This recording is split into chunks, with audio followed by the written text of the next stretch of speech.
Hi, ఈ వీడియోలో goodness of fitting A particular distribution మీద చెప్పుకుందామండి. కైస్పై టెస్ట్ లో మీకు ఇంతకు ముందు ప్రీవియస్ వీడియోలో 2x2 మ్యాట్రిక్స్ తో మనము ప్రాబ్లమ్ చెప్పుకున్నాము. ఇప్పుడు ఇది వచ్చేసరికి సెకండ్ టైప్ అండి. అంటే టెస్ట్ ఫర్ ఇండిపెండెన్స్ కాకుండా మనకి టెస్ట్ ఫర్ గుడ్నెస్ అని చెప్పేసి అంటే డిఫరెంట్ డిస్ట్రిబ్యూషన్స్ కి వెళ్ళి సో శాంపిల్ మనకి పర్టికులర్ గా ఆ డిస్ట్రిబ్యూషన్ కి ఎగ్జాక్ట్ సూటబుల్ కాదా అని చెప్పి వెరిఫై చేసుకోవడానికి మనము ఈ టెస్ట్ అనేది ప్రిఫర్ చేస్తూ ఉంటాము. దీనికి యాక్చువల్ గా వచ్చేసరికి డైరెక్ట్ గా వాళ్ళైనా మనకి అంటే ప్రాబ్లమ్స్ లో fit binomial distribution, fit Poisson distribution అని చెప్పి అదేమి డైరెక్ట్ గా అడగొచ్చు. లేదు అంటే కనుక బేస్డ్ ఆన్ ప్రాబ్లమ్ బేస్ చేసుకొని మనం ఈ డిస్ట్రిబ్యూషన్ అనేది ఏ సూటబుల్ అవుతుంది అనేది కూడా మనం ఆటోమేటిక్ గా మనం ఫ్రేమ్ చేసుకోవాల్సి ఉంటుంది దీనికి. సో ఇక్కడ ఇప్పుడు ఈ ప్రాబ్లం చూసినట్లయితే కనుక మనకి ఒక ఫ్యాక్టరీలో సిరీ ప్లేయర్స్ అనేవి ప్రొడ్యూస్ చేస్తున్నారండి. అయితే ఎవ్రీ వీక్ ఒక శాంపిల్ కి ఒక 10 ప్లేయర్స్ తీసుకుని సిరీ ప్లేయర్స్ తీసుకుని దాన్ని ఒక 100 అవర్స్ వాళ్ళు కంటిన్యూస్ గా యూజ్ చేస్తూ టెస్ట్ చేస్తున్నారు. అంటే ర్యాండమ్ గా మనం టెస్ట్ చేస్తున్నారు 10 ప్లేయర్స్ అలా తీసుకుని. సో అలా టెస్ట్ చేస్తూ నెక్స్ట్ ఏంటంటే సో ఇలా ఒక 100 వీక్స్ కంటిన్యూ చేస్తారు. 100 వీక్స్ లో మనకి ఈ 10 ప్లేయర్స్ లో కొన్ని ఇప్పుడు మనం టెస్ట్ చేస్తున్నామంటే ఈచ్ అండ్ ఎవ్రీ వన్ మనకి స్పెసిఫైడ్ గా మనం ఏదైతే టార్గెట్ అనుకుంటామో దానికి రీచ్ అవ్వదు. సో ఫెయిల్ అయ్యే ఛాన్సెస్ ఉంటాయి కదా. సో అలా వాళ్ళకి కొన్ని ఫెయిల్ అయ్యాయి అనమాట. సో ఆ స్టాండర్డ్స్ రీచ్ కానీ ఉన్నాయి అనమాట. అలా 34 వీక్స్ లో మనకి ఆ స్టాండర్డ్ రీచ్ కానివి 0 అంటే ఎట్లాంటి ఫెయిల్యూర్స్ లేవు. అలాగే 24 వీక్స్ లో వచ్చేసరికి మనకి ఒక ఐటమ్ అనేది మనకి ఒక 24 వీక్స్ కి ఫెయిల్ అయ్యింది అనమాట. అలాగే ఒక 2 ఐటమ్స్ వచ్చేసరికి మనకి 19 వీక్స్ లో ఫెయిల్ అయినాయి. 3 ఐటమ్స్ 14 వీక్స్. సో ఇలా మనకి డేటా అనేది ఉందన్నమాట. ఇప్పుడు దీనికి ఇక్కడ డైరెక్ట్ గా మనకి ఏం చెప్పారంటే ఫిటే this the hypothesis that the data come from binomial distribution అన్నారు. అంటే వెదర్ దిస్ పర్టికులర్ శాంపిల్ అనేది మనకి బైనామియల్ డిస్ట్రిబ్యూషన్ కి సూటబుల్ దానికి ఫిట్ అవుతుందా లేదా అనేది మనల్ని చెక్ చేయమన్నారు అనమాట.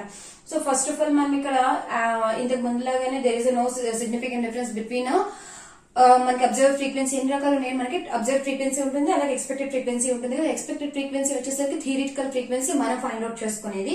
అలాగే అబ్జర్వ్ ఫ్రీక్వెన్సీ వచ్చేసరికి విచ్ ఇస్ రియలిస్టిక్ అండి, మనం అది ఫైండ్ అవుట్ చేసిన ఫ్రీక్వెన్సీ.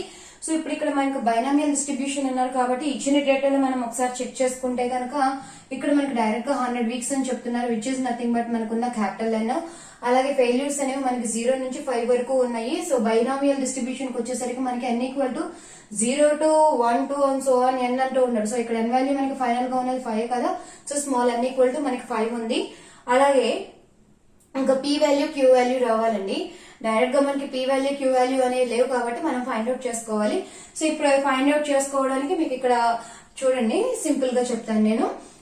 సో యాక్చువల్ గా వచ్చేసరికి number of failures, total number of failures అనేవి ఎన్ని ఉన్నాయో ముందు చూడండి. మనకి టోటల్ గా చూడండి. అంటే ఈచ్ ఇక్కడ వచ్చేసరికి మనకి వీక్స్ వైస్ గా ఇచ్చారు కదండి. సో టోటల్ ఫెయిల్యూర్స్ వచ్చేసరికి మనకి చూడండి ఇక్కడ. So 0 failures for 34 weeks, 0 into 34 which is nothing but 0. And next 1 into 24 అండి. సో ఓవరాల్ గా మనకి 24 వీక్స్ లో మనకి సింగిల్ ఐటమ్ ఫెయిల్ అయింది కాబట్టి 24 ఐటమ్స్ ఫెయిల్ అయినాయి. అండ్ నెక్స్ట్ 19 వీక్స్ లో వచ్చేసరికి 2 ఐటమ్స్ కి ఎవ్రీ వీక్ కి 2 ఐటమ్స్ ఫెయిల్ అయినాయి. సో అంటే ఓవరాల్ గా 19 వీక్స్ లో ఎన్ని ఐటమ్స్ ఫెయిల్ అయినట్లు మనకి 2 into 19 which is nothing but మనకి 38 అవుతుంది ఇక్కడ. నెక్స్ట్ ఇక్కడ వచ్చేసరికి 3 14s, 3 ఐటమ్స్ అనేవి ఫెయిల్ అయినాయి. ఎన్ని వీక్స్ లో ఫెయిల్ అయినాయి మనకి 14 వీక్స్ లో ఫెయిల్ అయినాయి. సో అప్పుడు మొత్తం ఎన్ని ఫెయిల్ అయినట్లు 3 into 14 ఓవరాల్ వచ్చేసరికి మనకి 42. And next plus 4 into 9 36 which is nothing but and last final one 5 into 0 which is nothing but 0. So total వచ్చేసరికి మనకి ఇక్కడ 140 అండి.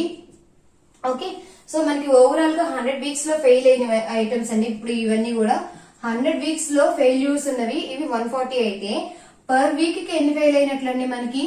సో ఇక్కడ ఒకసారి చెక్ చేస్తే కనుక పర్ వీక్ ఫెయిల్యూర్స్ 140 అంటే 100 వీక్స్ లో 140 ఫెయిల్యూర్స్ అయితే 1 వీక్ కి మనకి 140 by 100. So which is nothing but మనకి 1.4 ఫెయిల్యూర్ అండి. ఇప్పుడు దీన్ని బేస్ చేసుకొని మన దగ్గర ఎక్స్ బార్ ఉంది. ఇది మీనే కదా అవుతుంది మనకి. ఈ మీన్ కి మనకి బైనామియల్ డిస్ట్రిబ్యూషన్ లో మీన్ ఉంటే కనుక బైనామియల్ డిస్ట్రిబ్యూషన్ లో మనకి ఫార్ములాస్ లోని ఎక్స్ బార్ ఈక్వల్ టు ఎన్పి, అలాగే వేరియన్స్ ఉంటుంది అనమాట. దానికి ఏమో ఎన్పిక్యూ స్క్వేర్, స్టాండర్డ్ డీవియేషన్ అయితే కనుక స్క్వేర్ రూట్ ఆఫ్ ఎన్పిక్యూ ఎట్లా అని మనకి బైనామియల్ డిస్ట్రిబ్యూషన్ కొంచెం ఐడియా ఉంటే కనుక మనం ఆటోమేటిక్ ఇవన్నీ ఇంకా ఈజీగా చేయొచ్చు. సో ఇప్పుడు మన దగ్గర మీన్ ఉంది, ఎన్ ఉందండి, పీ వాల్యూ కావాలి which is nothing but mean ఎంత వచ్చిందండి మనకి ఇక్కడ 1.4. ఓకే, సో ఎన్ వాల్యూ వచ్చేసరికి already which is nothing but మనకి 5. into P. So now this P equal to 1.4 by 5, which is nothing but 0.28. So P value అంటే probability of success. మనకి binomial distribution వచ్చేసరికి probability of success, probability of failure ఉంటుంది కదా. So probability of success వచ్చేసరికి ఏమో 0.28 ఉందండి. Now P plus Q equal to 1 for binomial distribution and Q equal to 1 minus P, which is nothing but 1 minus 0.28. So that is nothing but మనకి 0.72. So మనకి Q value వచ్చేసరికి 0.72 ఉంది, P value వచ్చేసరికి మనకి 0.28, అలాగే Q వాల్యూ వచ్చేసరికి 0.72 అండి. Okay, ఇప్పుడు దీన్ని బేస్ చేసుకుని రిమైనింగ్ మనం ఎక్స్పెక్టెడ్ ఫ్రీక్వెన్సీస్ అనేవి అన్ని కూడా మనం ఫైండ్ అవుట్ చేసుకోవాలి. సో నా ఎక్స్పెక్టెడ్ ఫ్రీక్వెన్సీస్ అనేది మనకి ముందు expected frequencies values find out చేసేసుకొని పక్కన పెట్టేసుకుందాం. ఓకే, సో మనకి F of X equal to capital N into P of X, which is nothing but దేనికైనా ఇది సేమ్ కామన్ గా ఉంటుంది. నా P of X which is nothing but మనం ఇక్కడ ఏ డిస్ట్రిబ్యూషన్ ఏదైతే యూజ్ చేస్తున్నామో అదే అవుతుంది. Here we are using binomial distribution నా విచ్ ఈస్ నథింగ్ బట్ మనకి బైనామియల్ డిస్ట్రిబ్యూషన్ లో మనకి ప్రాబిలిటీ పి ఆఫ్ ఎక్స్ ఏంటండి, probability PDF probability density function, probability mass function అని ఉంటుంది కదండి. సో పిఎంఎఫ్ అవుతుంది. అవన్నీ కూడా మనకి కంటిన్యూస్ డిస్ట్రిబ్యూషన్స్ కాదండి. ఓకే, కంటిన్యూస్ డిస్ట్రిబ్యూషన్స్ అయితే కనుక ప్రాబిలిటీ డెన్సిటీ యూజ్ చేస్తాము, ప్రాబిలిటీ మాస్ ఫంక్షన్ వచ్చేసరికి మనం నార్మల్ గా యూజ్ చేస్తాం మనం. సో ఇక్కడ NC nought P power NC X P power X Q power N minus X. Some times instead of X మనకి ఆర్ కూడా యూజ్ చేస్తూ ఉంటారు. సో ఇప్పుడు ఓన్లీ ఇదొక్కటి యూజ్ చేసుకొని మనం ఎక్స్పెక్టెడ్ ఫ్రీక్వెన్సీస్ అనేవి మనం ఫైండ్ అవుట్ చేసుకుందాం ఇక్కడ. ఓకే, సో నా F of 0 equal to first of all N which is nothing but 100 కదండి. This is P of 0. So మనకి నథింగ్ బట్ మనకి 100 into 5c nought which is nothing but 5c nought is nothing but మనకి 1 కదా. So direct గా వేస్తున్నాను. Okay, 1 into P value 0.28 which is nothing but NC naught కదా, 5C naught కదా. So 0. ఒకసారి ఇక్కడ మనం 5C naught వేస్తే మీకు క్లియర్ గా ఫస్ట్ వన్ చెప్తాను. ఇక్కడ NCX కదా, so 5C naught which is nothing but అంటే P power X 0.28 whole power 0 and Q value వచ్చేసరికి 0.72 N minus X అంటే 5 minus 0 which is nothing but 5. Okay, so next వచ్చేసరికి మనకి ఎఫ్ ఆఫ్ 1 అంటే second one అనమాట. Okay, so 100 into మనకి 5C1 into 0.28 whole power 1 and 0.72 5 minus 1 అంటే మనకి ఎంత వస్తుందండి, 4. ఓకే, అలాగే నెక్స్ట్ ఎఫ్ ఆఫ్ 2 కి 100 into 5C2 0.28 whole square 0.72 5 minus 2 అంటే మనకి క్యూబ్ అవుతుంది. నెక్స్ట్ ఎఫ్ ఆఫ్ 3 అండి, అలాగే 100 into 5C3 into 0.28 whole cube into 0.72 5 minus 3 which is nothing but 2. Next మనకి F of 4 100 into 5C4 0.28 power 4 0.72 5 minus 4 which is nothing but 1. Next F of 5 100 into 5C5 into 0.28 whole power 5 0.72 whole power 0. So ఇప్పుడు calculations మనం by using scientific calci చేసేసుకోవచ్చండి, simple గానే ఉంటుంది మనకి. So ఇక్కడ వచ్చేసరికి మనకి కొంచెం క్యాలిక్యులేషన్స్ అవి సింపుల్ గానే ఉంటుంది. ఓకే, ఆ క్యాలిక్యులేషన్స్ పార్ట్ చేసేసుకుంటే మనకి ఎక్స్పెక్టెడ్ ఫ్రీక్వెన్సీస్ వస్తాయి. ఎక్స్పెక్టెడ్ ఫ్రీక్వెన్సీస్ వచ్చిన తర్వాత రిమైనింగ్ సేమ్ అండి. మనకి అబ్జర్వ్ ఫ్రీక్వెన్సీ మైనస్ అంటే ప్రీవియస్ ప్రాబ్లమ్స్ ఎలా అయితే చేస్తామో సేమ్ అలాగే చేస్తాము. ఓకే, సో ఒకసారి నేను క్యాలిక్యులేషన్ పార్ట్ అనేది చేసేస్తాను ఫాస్ట్ గా. 6.72 whole power 5. So which is nothing but ఇది వచ్చేసరికి మనకి 19.3 అండి. So approximately which is nothing but 19 వేసుకుందాము.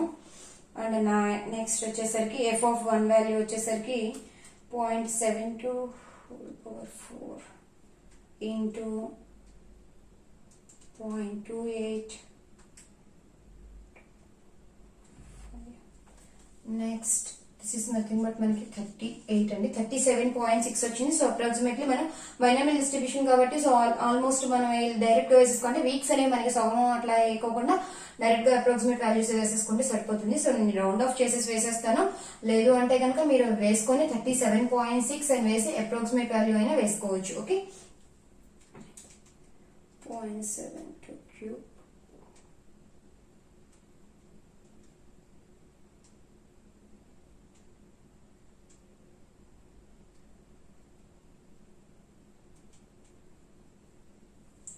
next 29.2 which is nothing but 29.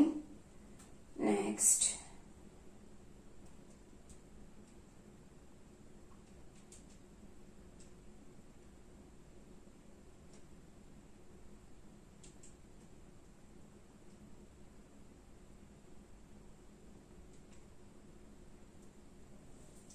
11.37 అండి, which is nothing but 11. Next 5 into 0.28 power 4 into 0.72 which is మనకి 0.022 అండి. సో అప్రాక్సిమేట్ గా మనకు వచ్చేసరికి దీన్ని రౌండ్ ఆఫ్ విత్ 0 అయితేనే better.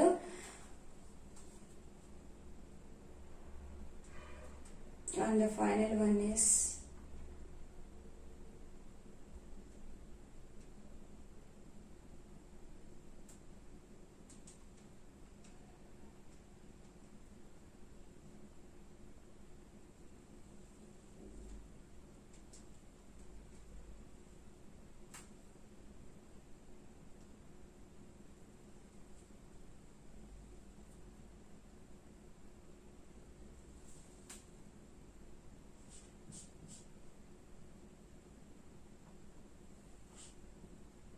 1.7 which is approximately 2. So ఇప్పుడు మీరు వన్స్ మనం చెక్ చేసుకుంటే కనుక ఒకసారి రౌండ్ ఆఫ్ చేసుకుంటే కనుక అన్ని చూసుకోండి. ఇక్కడ నీ వాల్యూస్ ఎక్స్పెక్టెడ్ కానీ అలాగే అబ్జర్వ్ ఫ్రీక్వెన్సీ వాల్యూస్ అన్ని కూడా మనకి టోటల్ ఈక్వల్ అవ్వాలండి. లేదు అంటే కనుక ఎందుకంటే మనం లైక్ అప్రాక్సిమేషన్ వేసుకున్నాం కాబట్టి కొన్ని డెసిమల్స్ వల్ల టోటల్ ఫ్రీక్వెన్సీ అనేది చేంజ్ అవ్వచ్చు. సో ఆ డిఫరెన్స్ ఒకసారి చెక్ చేసుకుంటే మనకి సెట్ అయిపోతుంది. ఎందుకంటే 100 వీక్స్ అన్నాం కాబట్టి ఇక్కడ 99 వీక్స్ రావచ్చు ఒక్కోసారి మనం, ఎందుకంటే తగ్గిస్తూ ఉన్నాం కదా. సపోజ్ మనకి 16.3 వచ్చింది, సో 16 చేసేస్తాం దాన్ని. అలాగే ఇంకో దానిలో కూడా 15.2 వచ్చింది, దాన్ని కూడా మనం 15 చేసేస్తాము. ఇక్కడ అప్రాక్సిమేషన్ దాని వల్ల ఒక్కోసారి మనకి తగ్గొచ్చు అనమాట వాల్యూ అనేది. సో ఒకసారి చెక్ చేసుకుంటే మనకు ఓవరాల్ గా ఎంత అనేది తెలిసిపోతుందండి. ఓకే, 11 2 సో 99 వచ్చింది. సో ఈ అప్రాక్సిమేషన్ వాల్యూ వేస్తే కనుక ఇక్కడ 1 అనేది వేసేసుకోవచ్చు. ఇదంతా కలిపితే మనకి 99 వచ్చింది కాబట్టి మనకి 100 వీక్స్ రావాలని 100 వీక్స్ కోసం నేను ఇక్కడ రిమైనింగ్ 0.02 అనేది ఇక్కడ రౌండ్ ఆఫ్ చేసేసుకుని ఇక్కడ 1 వేసేసానండి. ఓకే, సో ఇలా మనం సెట్ చేసేసుకోవచ్చు అనమాట. లేదు అంటే కనుక మీరు ఇక్కడ 0 ఉంచుకొని ఎక్కడైనా మనకి క్రాస్ అయ్యింది అనుకుంటే కనుక మనం అక్కడ వేసుకోవచ్చు నియర్ బై వాల్యూస్. అంటే ఇక్కడ 19.3 ఉంది, ఇంకో చోట ఎక్కడైనా మనకి 20.4 రావచ్చు. సో 20.4 వచ్చిన చోట మనం అక్కడ 21 అట్లా అన్నా వేసుకోవచ్చు అనమాట. బట్ ఎలాగైనా సరే మనకి ఫైనల్ గా 100 ఫ్రీక్వెన్సీ అనేది అబ్జర్వ్ ఫ్రీక్వెన్సీ ఈ ఫ్రీక్వెన్సీ రెండు ఈక్వల్ అవ్వాలి. ఓకే, సో ఇప్పుడు మనకు వచ్చేసరికి మనం యాజ్ యూజువల్ గా రిమైనింగ్ ప్రాసెస్ అనేది చేసుకుందామండి. ఓకే, సో దానిలో వచ్చేసరికి మనకి అబ్జర్వ్ ఫ్రీక్వెన్సీ అలాగే ఎక్స్పెక్టెడ్ ఫ్రీక్వెన్సీ కదా. ఓఐ వచ్చేసరికి మనకి 34 24 19 14 9 0. ఓకే, అలాగే ఈఐ వచ్చేసరికి మనకి 19 38 29 11 1 2. యాక్చువల్ గా అసలు ఇక్కడ చాలా వేరియేషన్ ఉంది చూడండి. మనకి ఇక్కడ చూస్తేనే అర్థమవుతుంది. నాకు తెలిసి డెఫినెట్ గా మనకి హెచ్ఈ ఆల్టర్నేటివ్ హైపోథెసిస్ వస్తుంది అనమాట. అంటే సిగ్నిఫికెంట్ డిఫరెన్స్ ఉందని వస్తుంది. ఎందుకంటే మనకి అంత ఎక్కువ వేరియన్స్ అనేది ఇక్కడ కనిపించింది అంటే కనుక obviously this won't be from this one అనమాట. మనకి తెలిసిపోతుంది, అదే మనం ప్రాబ్లం చేసేటప్పుడే అర్థమైపోతుంది అనమాట. OI minus EI whole square అలాగే OI minus EI whole square by EI ఈ వాల్యూ అంతా చేసేస్తే మనకు ఒక పని అయిపోతుందండి. So now this is 34 minus 19 which is nothing but 15. Okay, this is 15 అంటే 225 అండ్ 225 డివైడెడ్ బై ఈఐ కదా బై 19 చేస్తే మనకు వచ్చేసేసి 11.84 వాల్యూ అండి. అండ్ నెక్స్ట్ వచ్చేసరికి 24 minus 38 which is nothing but మనకి -14 అండి. ఈ -14 కి మనకి స్క్వేర్ చేసామంటే కనుక 196. So 196 by 196 divided by EI value వచ్చేసరికి మనకి 38 అవుతుంది. So this is nothing but మనకి 5.157. Next the value is 19 minus 29 which is nothing but minus 10. This is nothing but మనకి 100 అవుతుంది. And 100 divided by EI value వచ్చేసరికి 29 కదా. So 3.448. and the next thing is 14 minus 11 which is nothing but 9. So 9 by 11, 9 divided by 11 which is nothing but 0.818. and next is 9 minus 1 which is nothing but 8. 8 square అంటే మనకి 64 అవుతుంది. 64 by 1 which is nothing but 64. and next thing 0 minus 2 that is nothing but minus 2. and this is 2 square అంటే మనకి 4 అవుతుంది. 4 by 2 which is nothing but మనకి 2.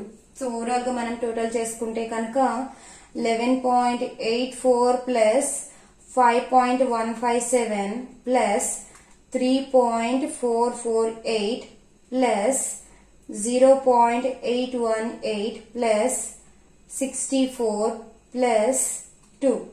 So the total is 87.263. So this is our theoretical value which is nothing but మన calculated value అండి. So దీన్ని మనం మన table values తో మనం చెక్ చేసుకున్నట్లయితే కనుక రిమైనింగ్ వాల్యూస్ అనేది అంటే whether it is going to accepted or rejected అనేది మనం డిసైడ్ చేసేసుకోవచ్చు. అండ్ ఇప్పుడు ఇక్కడ వచ్చేసరికి నార్మల్ గా అయితే కనుక మనకి డిగ్రీస్ ఆఫ్ ఫ్రీడమ్ వచ్చేసరికి బేసిక్ గా ఏం చేస్తామంటే ఎన్ని నెంబర్ ఆఫ్ వాల్యూస్ ఉంటాయి అంతతో మనం చేసేసుకుంటామండి. యాక్చువల్ గా ఇక్కడ నేను మీకు ఒక సింపుల్ థింగ్ చెప్తానండి, కాకపోతే దీనిలోనే ఒక స్పెషల్ ప్రాబ్లం కూడా ఉంది.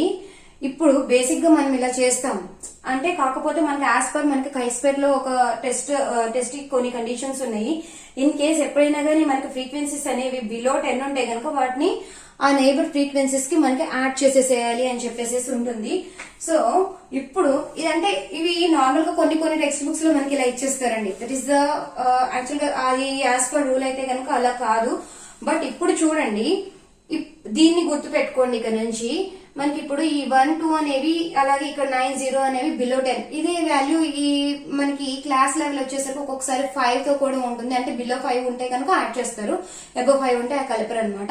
బట్ కొన్నిసార్లు వచ్చేసరికి మనకి అది 10 గా కూడా తీసుకుంటారు.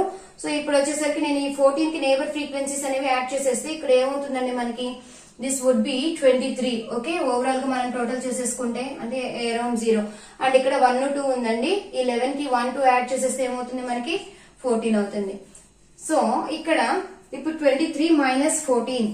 సో మనకి వచ్చేసరికి the value would be 9 and the remaining value 9 square which is nothing but 81. and 81 by 14 మనం క్యాలిక్యులేట్ చేసుకుంటే కనుక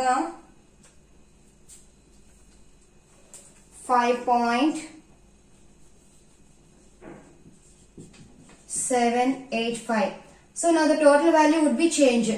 So అంటే మనకి 11.84 plus 5.157 plus 3.448 plus 5.785. So the total is 26.23.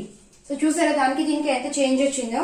And ఇక్కడ మనకి డిగ్రీస్ ఆఫ్ ఫ్రీడమ్ వచ్చేసి కూడా మనం ఒక ఎస్టిమేటెడ్ పారామీటర్ అనేది ఉంది కదండి మనకి బైనామియల్ డిస్ట్రిబ్యూషన్ లో. మనం ఆల్రెడీ మీన్ అనేది మనం ఎస్టిమేట్ చేసాం కాబట్టి ఇక్కడ దీనిలో వచ్చేసరికి అంటే నార్మల్ గా అయితే కనుక n-1 అనేది ఒకటే చేస్తామండి. బట్ ఎస్టిమేటెడ్ పారామీటర్ కూడా ఉంది కాబట్టి ఒక పారామీటర్ ఎస్టిమేట్ చేసాం కాబట్టి ఇంకో 1 చేసుకోండి. అండ్ ఇక్కడ ఇప్పుడు మనకి ఎన్ని ఉన్నాయండి 1, 2, 3, 4. ఇందాకైతే కనుక మనకి రిమైనింగ్ 2 ఉన్నాయి కాబట్టి 6 వేసుకుంటాము. బట్ ఇప్పుడు మనం ఇవి నైబర్స్ తో కలిపేసాం కాబట్టి సో 4 అవుతుంది. So now this value would be 4 minus 1 minus 1. ఈ 1 అనేది మాత్రం ఎస్టిమేటెడ్ పారామీటర్ అండి. అంటే మనం ఆల్రెడీ ఎస్టిమేట్ చేసాం మీన్ అనేది. ఎస్టిమేటెడ్ పారామీటర్ ఉన్నప్పుడు మాత్రమే మనం ఇంకో -1 అంటే సపోజ్ ఇంకో అదర్ ఎస్టిమేటెడ్ ఉంటే కనుక -2 అని వేస్తాం. యాక్చువల్ గా వచ్చేసరికి n-1 degrees of freedom. But ఇప్పుడు వీటిలో వచ్చేసరికి చేంజెస్ ఉంటాయి. ఇది మీకు స్పెషల్ కేస్ లాగా ఉంటుందని చెప్తున్నానండి. బట్ బేసిక్ గా వచ్చేసరికి మనకి n-1 డిగ్రీస్ ఆఫ్ ఫ్రీడమ్ తో చూసేస్తూ ఉంటారు. And here the value would be now it is 2 degrees of freedom అవుతుంది కదా. అట్ 5% లెవెల్ ఆఫ్ సిగ్నిఫికెన్స్ దగ్గర అన్నారు కాబట్టి 5% దగ్గర 2 degrees of freedom the value is 5.991. Okay, so the calculated value is a 26.23. 2, 3 and which is greater than table value. మనకి table value కన్నా ఎప్పుడైతే calculated value అనేది ఎక్కువగా ఉందో ఆటోమేటిక్ గా we reject H0 and accept alternative hypothesis. So which is nothing but there is a significant difference between observed and expectancy. మనం calculate చేసినప్పుడు మనకు ఆటోమేటిక్ గా అర్థమైపోయింది, బట్ ఇక్కడ చూడండి ఫైనల్ కంక్లూషన్ కూడా అదే వచ్చింది. So now this binomial distribution is not fit for the given problem. అది అంటే ఇది దీనికి ఈ బైనామియల్ అనేది దీనికి సూటబుల్ లా కాదా అనేది ఇప్పుడు మనకి క్లియర్ గా ఐడెంటిఫై అయిపోయింది అనమాట. సో అలా మనకి టెస్ట్ ఫర్ గుడ్నెస్ అనేది యూస్ చేస్తారండి. Okay, thank you.